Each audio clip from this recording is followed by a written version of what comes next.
পাহাড় ভাঙা পাথর পড়ে প্রায় অচল হয়ে গেছে বান্দরবানের থানচি থেকে রেমাক্রির ১৫০ কিলোমিটার দুর্গম নৌপথ। গত আগস্টে তুর্গুস ছং এলাকায় বড় বড় কিছু পাথর ধসে পড়ে।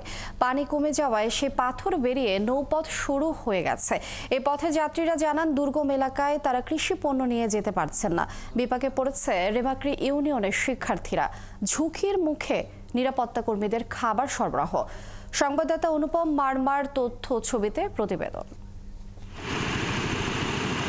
খরস্রোতা সাঙ্গু নদী দিয়ে বান্দরবানের থানচির সঙ্গে যোগাযোগ ঠিক রাখে দুর্গম রেমাক্রির লোকজন। এছাড়া প্রতিদিন স্বাস্থ্যকর্মী, সরকারি বেসরকারি সেবা প্রতিষ্ঠানের কর্মী, শিক্ষার্থী ও পাহাড়ি কৃষকের যাতায়াতও এই পথে। ইউনিয়নের ৫ নম্বর ওয়ার্ডের তুর্গুসং এলাকায় নদীপথে পানি কমে আসায় আগস্টে ভরা বর্ষায় পাহাড় ভেঙে পড়া পাথর বেরিয়ে পড়েছে। পথ শুরু হয়ে যাওয়ায় ঝুঁকিপূর্ণ হয়ে গেছে চলাচল। পার্শ্ববর্তী উঁচু পাহাড় ভেঙে নদীপথটা বন্ধ হয়ে গেছে। এখান দিয়ে যাতায়াত করা খুবই কঠিন।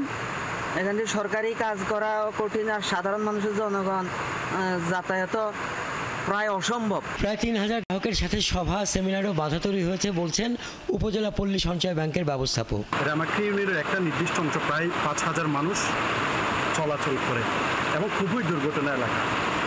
আমি আমাদের ঊর্ধ্বতন যারা আমাদের কর্মকর্তাগণ এবং আমি সার্বিক বিষয়ে এটা যাতে এই বিষয়ে দৃষ্টি আকর্ষণ করে আমি আমাদের সম্মানিত জেলা প্রশাসক মহোদয়ের সুদৃষ্টি কামনা করছি। যাতায়াতে ঝুঁকি ও সময় বেড়ে যাওয়ায় দুর্গম এই অঞ্চলে খাদ্য সহায়তা দেওয়ায় ভোগান্তি বেড়েছে বলছেন ত্রাণ ও দুর্যোগ ব্যবস্থাপনা বিভাগের প্রকল্প বাস্তবায়ন কর্মকর্তা। আর উপজেলার ভারপ্রাপ্ত নির্বাহী কর্মকর্তা জানান, যাতায়াতের চরম ঝুঁকি নিরসনে শিগগিরই ব্যবস্থা নেওয়া হচ্ছে। বিভিন্ন সময় আমাদের ভিজিডি, ভিজিএফ সহ ইউনিয়ন চেয়ারম্যানগণ বিভিন্ন ত্রাণ কার্যক্রম এখান থেকে চালায়। এই রাস্তা দিয়েই যেতে পারে। পাহাড় ধসের কারণে নদীপথের রাস্তা সংকীর্ণ হয়ে পড়ে।